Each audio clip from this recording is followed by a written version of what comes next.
大家好，欢迎来到陪你读书，我是主播西林雪。今天我们要读的书是《反脆弱》，这本书的作者就是大名鼎鼎的尼古拉斯·塔勒布。塔勒布被称为我们这个时代最伟大的思想家之一，他写过很多有名的畅销书，像《黑天鹅》、《随机漫步的傻瓜》，包括我们今天要读的这本《反脆弱》。塔勒布的这些书都非常有名，而且呢，他们都在反复讨论同一个主题，那就是如何应对不确定性。我们生活中有很多事儿都是不确定的，这种不确定性会导致意外的发生、混乱和挫败感。那究竟如何应对不确定性？这就是作者塔勒布一直在研究的。思考快与慢的作者丹尼尔·卡尼曼看完这本书以后说，这本书改变了他对世界如何运作的看法。让我们来看看究竟这本书是怎样解释这个世界的运作模式的。我们在未来生存应该有哪些工具？让我们从这本书的题目开始吧。反脆弱。如果这3个字你听着很陌生，或者有些不明所以，那就对了，因为这个词儿本身就是塔勒布自己创造的一个新词汇。那么他为什么要创造这么一个词？这个词究竟是什么意思？他创造这个词想要解决什么问题呢？答案其实就是今天这本书的副标题：从不确定性当中获益。反脆弱这个概念就是为了描述我们如何从不确定性中获益的方法。这就是我们今天要讨论的话题。这个话题由3部分内容构成。第一，什么是不确定性？第二，我们应该如何应对不确定性？面对不确定性的时候，我们有新旧2种做法，分别是什么？第三，反脆弱的核心和实质是什么？我们如何把它应用到生活当中？这就是我们今天要讨论的3个话题。让我们一一来看。首先，什么是不确定性呢？我们为什么要关心从不确定性中获益这件事儿呢？这就涉及到一个世界观的问题。大多数人认为这个世界的生活是日复一日逐步演进的，而不确定性的世界观告诉我们，这个世界它本质上是由不确定性主导的突然变化推动的，一个一个的意外事件对历史进程的影响更为重大。而这些所谓的意外，所谓的不确定性，其实它们发生的频率和次数远远高于我们的认知，只是因为各种各样的原因导致我们没有意识到它们的存在。在不确定性里存在这种不可预测，但是一旦发生对我们影响非常大的小概率事件，作者把它称作黑天鹅事件。我们对这个世界的认知有一个误区，就是我们假设这个世界基本上是确定的，只是偶尔会发生一些不确定的意外，而我们对这些意外事件的发生基本上就是无能为力的状态。比如我们本来生活好好的，突然有一天一个飞机飞到了世贸大厦，911发生了，这个事情是大家都没有办法预料的意外事件。发生了之后，我们就只能面对和接受。再比如在学校或者单位上班的时候，加班加到最关键的时候突然停电了，这也是意外，我们也没有办法，只能接受。你看，我们在新闻中还会时不时看到这样的报道，一家3口本来生活其乐融融，结果突然有一天爸爸遭遇意外事件，丧失了劳动能力，整个家庭陷入到了生活窘迫当中，希望大家伸出援助之手。你看，爸爸遇到意外也是没有办法，只能寻求别人的帮助。所以我们大多数人的看法是，我们去做好自己的工作，完成自己分内的事情，如果遇到了意外，那就是命不好，倒霉。但是作者却告诉我们，面对不确定性的意外的时候，我们并不是仅仅只能束手无策，其实不仅能够减少不确定性带给我们的伤害，甚至我们还能从中受益。这就是作者提到的第2个观点。我们如何面对不确定性？有2种方式，一种是传统的旧做法，一种是作者提出的新做法。我们先看看传统的旧做法。大多数人在遇到意外之后，传统的做法是加强预防措施。我们研究是什么导致了这个意外产生了很大的损失，然后推测最糟糕的情况是怎么发生的，以此来做准备。比如911事件发生之后，美国的做法就是首先加强高楼大厦的安全措施，然后加强航空管理措施，安保系统要升级，要给情报系统更多的预算，让大家能够避免再发生这样严重的事情。我们都希望自己有更强的预测能力，或者在糟糕的事情发生之后有更高的抵抗能力。这样的做法其实早在几千年之前的古埃及，人们就是根据尼罗河泛滥的时候最高水位来安排之后的工程防御措施的。日本人在福岛建设核电站反应堆的时候，也是根据过去历史上发生过的最强烈的地震标准来进行建造的。而在金融领域，人们通过研究历史上最糟糕的经济衰退、最惨烈的战争、最不利的利率波动、最低的失业率等等最糟糕的情况，来对未来金融业最糟糕的状况进行分析。这个方法在金融里有一个专业的术语，叫做压力测试。但是无论你做什么样的准备，你在意外面前总是会遇到更意外的事情。在大地震之外，还有更大的地震。人们没有注意到一个矛盾，就是我们每一次最糟糕的意外，其实是超过了当时历史上最糟糕的状况，而我们对意外的处理方式，却是希望能够预防最糟糕的状况。这是从逻辑上就有问题的。这种想要靠增强我们自己的预防能力，通过弥补漏洞，让自己在发生意外的时候有更好的能力去应对，其实并不能真正的帮助我们去面对不确定性带来的风险。要更有效的应对不确定性，就要向大自然学习。塔勒布认为，大自然总是为从来没有发生过的事情做好准备，而且能够未雨绸缪。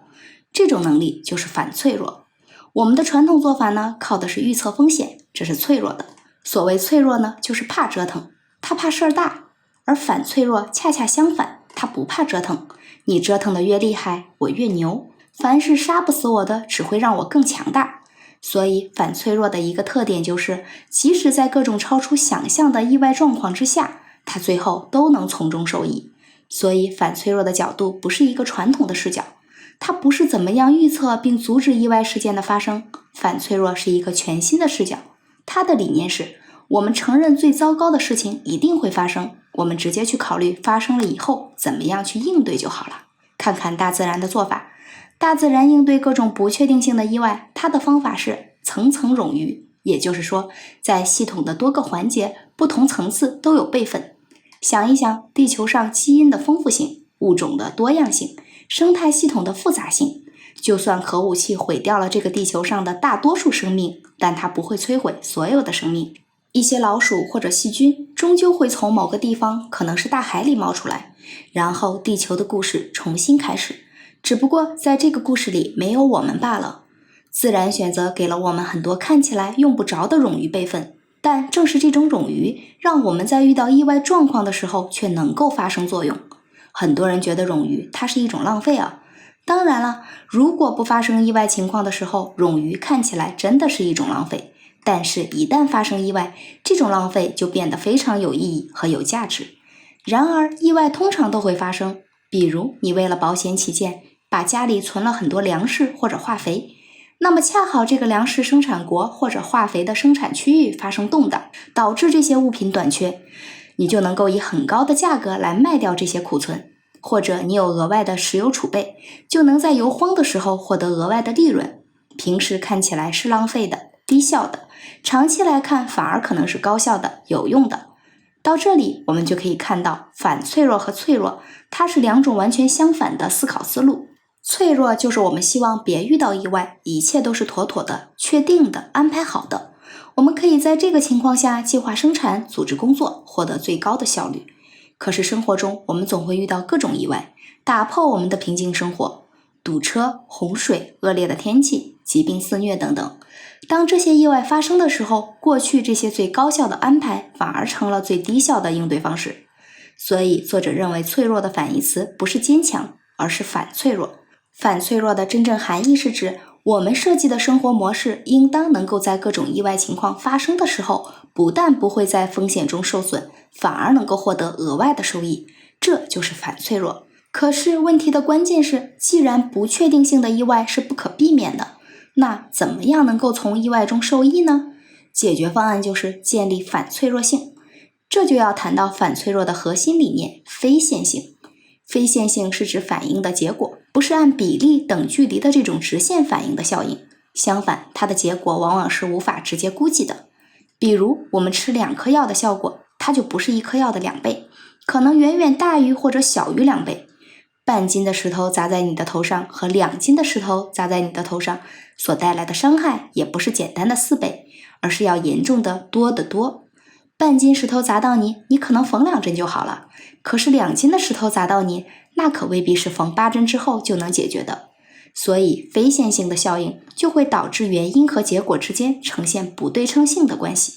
关于这一点，让我们先回到苏格拉底那个时代。有一个著名的哲学家和数学家，他叫泰勒斯。这个人呢，他是一个典型的囊中羞涩的学者，没什么钱。他有一个朋友就经常嘲笑他说，你看人家有点本事的人呢，都去做买卖做生意去了，只有那些没啥本事的人才去搞什么哲学研究。泰勒斯一听啊，非常气愤，他就做了一个很惊人的事情。他呢，自己掏钱付了一笔首付款，用很低的租金把他所在的城市的所有橄榄油榨汁机的季节性使用权承包了下来。结果第2年的时候，当地橄榄树大丰收，人们对橄榄油的榨汁机需求大幅增加。这个时候，他就让榨汁机的所有者按照他开出的价格去转租机器，结果大赚一笔。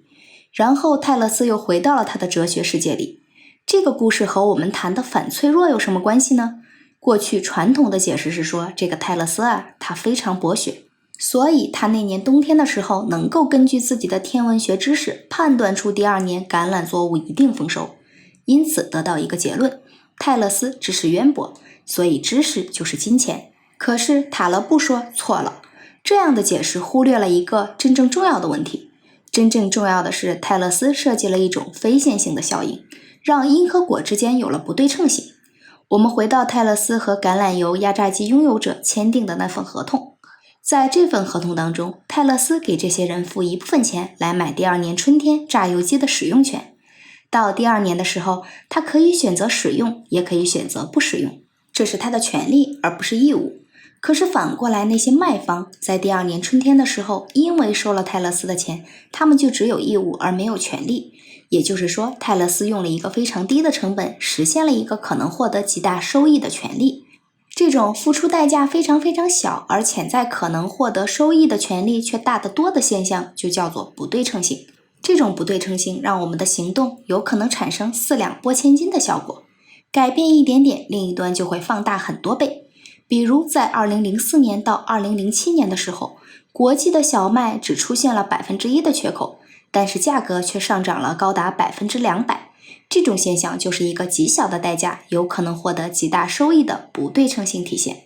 所以借助非线性导致的不对称性，有可能让我们通过利用这个原理来应对各种不确定性。换句话说，如果我们在生活中各种意外和不确定性发生之前，能够以一个很低的成本买到一个未来意外发生之后获得很大收益的选择权，那么我们就拥有了反脆弱性来应对这种不确定性。比如，如果你是家里最主要的经济收入来源，那么万一你因为各种原因丧失了劳动能力，整个家庭就会陷入到非常窘迫的地步。而这个时候，你只要花很少的钱去买一份人身意外险，你就拥有了在意外发生之后的抵抗力。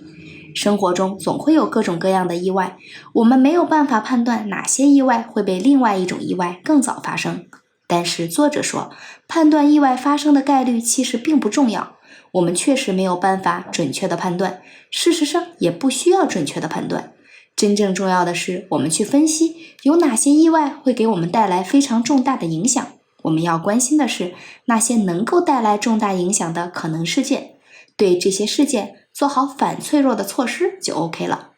那么我们的生活中究竟怎么样建立自己的反脆弱系统呢？作者就给出了3个步骤的意见，分别是减少脆弱性、采取杠铃策略以及理性的积极出击。这3个步骤的关系基本是层层递进的。第一步呢，就是通过减少不利性来降低脆弱性，就是说我们要减少自己暴露在致命风险当中的概率。比如像那些负面的黑天鹅现象，你就要尽量避免它。对我们个人而言，最简单要降低脆弱性就是避免从事高危行业，而对于一个企业而言，降低脆弱性就是说我们首先要活下去。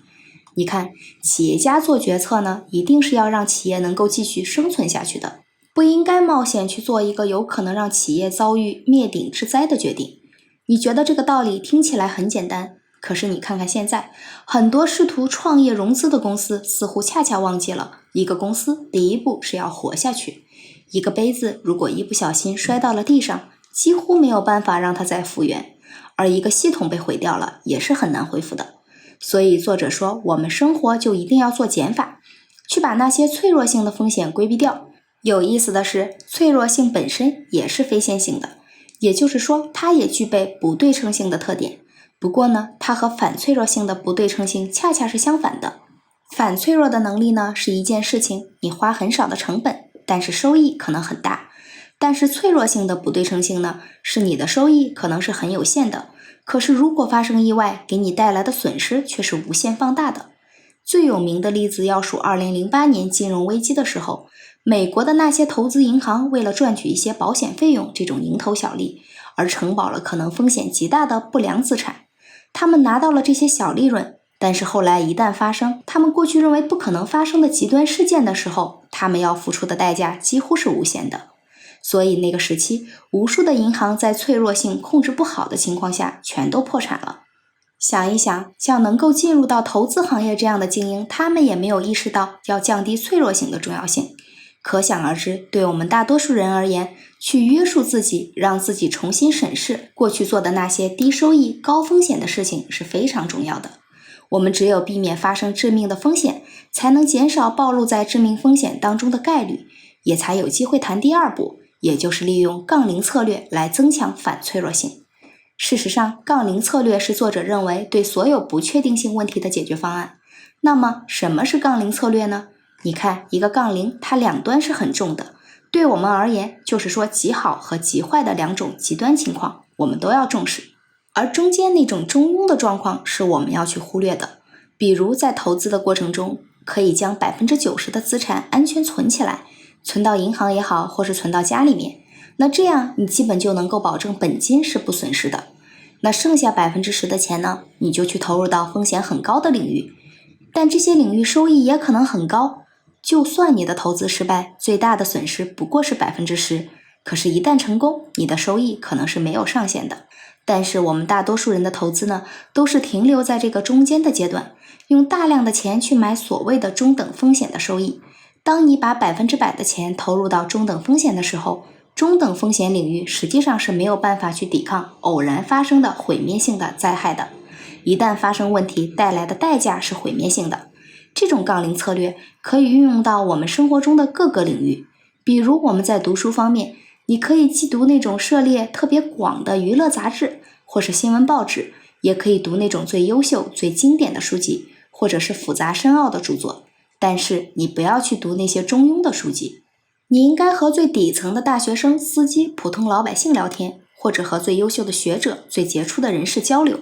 但是不要和那些冠冕堂皇但碌碌无为的人交流。上面种种案例其实想说明的是，我们通过杠铃策略可以减少不利事情给我们带来的痛苦，同时确保能够获得潜在的大的收益。做到了这一步呢，我们就提高了自己的反脆弱能力，甚至还能从意外当中获益。如果你还想更进一步让自己能更加主动地获得更大的利益，作者说，那你就可以尝试第3步，主动的理性试错。什么意思呢？就是我们在遵循杠铃策略的基础之上，想办法增加自己在正面黑天鹅事件发生的几率。当然，一个黑天鹅事件能否发生，我们是没有办法确定的，但是我们可以通过有意识的试错来增加这一概率。书中举了这样一个例子，有一位船长，他叫斯德姆，他非常擅长打捞这种失踪多年的沉船。2007年的时候，他就发现了一艘1804年被英国人击沉的西班牙护卫舰。这艘舰船在今天价值高达10亿美金。这个船长他是怎么样发现这10亿美金的船呢？其实他就是把自己置身在这种正面黑天鹅的状况当中。像发现这种高价值的沉船本身就是一个黑天鹅事件，但是它发生的概率特别低。我们怎么样能够让自己在这样的事情当中受益呢？船长采取的方法就是理性试错的方法。比如他先对所有可能出现沉船的海域进行分析，把这些海域画成一个一个的小方格，然后在每个格中标出沉船出现的概率，制定搜索计划。在确保每个最高概率的小格子里没有沉船之后，才到下一个概率较低的海域里搜索。所以他就是从最高概率的地方找完以后，因为确定不会有沉船，所以到下一个地方找的时候，它搜寻到的概率实际上是在增加的。它就是利用了这样的方法，找到了很多的海底宝藏。其实这个就是作者说的，我们去找到一个可能发生正面黑天鹅事件的领域，然后想办法用最低的成本来尝试最高的概率，从而触发致命黑天鹅事件的发生。这样我们在应对不确定性的时候有了更多的主动权。其实这个船长的做法就是我们今天说的试错，试错本身就是一种荣誉。你看，在创业领域有一个专有名词叫 MVP， 意思呢是最小可行性产品。我们大多数创业者通常创业的念头是来自他的灵光一现，比如你下班挤地铁的时候发现，地铁里每天来来往往这么多人，可大家没地儿买水呀。如果我能在地铁里做一个自动榨汁机，让大家能够喝到新鲜的果汁儿，这该多好呀。你想，这北京一天有100多万人上车的话，只要有10%的人买我的果汁，那我就发了呀。越想越觉得呢，我就是第2个马云啊。然后就决定卖房子、卖地、招兵买马，开始投入创业。结果呢，公司花了半年的时间研发这个榨汁机，钱花的差不多了，榨汁机往市场上一放，没人买。熬了3个月，公司关门大吉。你看，这个创业的过程其实就是我们期望出现一个第2个马云这样的正面黑天鹅事件，但是我们的做法却是把所有的资本投入了一个高风险的领域，这是违背杠铃策略的。你可能会困惑，不是说创业就要全力以赴，就要置之死地而后生吗？置之死地而后生，那是我们死马当作活马医的办法。真正的智者是让自己不要陷入死地，不战而屈人之兵。又想做马云第2，又不要陷入死地，怎么办？办法就是主动的理性试错，和船长一样，你先去验证你最关键的核心假设是什么。比如你还是要在地铁里卖新鲜果汁，最开始要做的不是去开发榨汁机，而是你把自己家用的榨汁机拿到地铁里面榨果汁来卖，看看大家对果汁的需求到底有多少。这样做的话，你就会发现，一旦这个想法不成熟、不成功，你的损失也很小。然后在一点一点的验证改进之中，你的想法可能就靠谱了，增加了成功的机会。一旦这个机会最后成功了，你的投资就获得了巨大的回报。这个过程其实就是作者提到的理性试错。好了，上面这些内容就是《反脆弱》这本书想教给我们的，如何在不确定性的世界当中获得收益。我们回顾一下全书的核心观点。首先，我们有一个认知误区，我们认为这个世界大多数情况下是正常的，意外和不确定性是少数的、偶然的。事实上，少数而偶然的事件对我们的生活产生的影响可能要重大得多。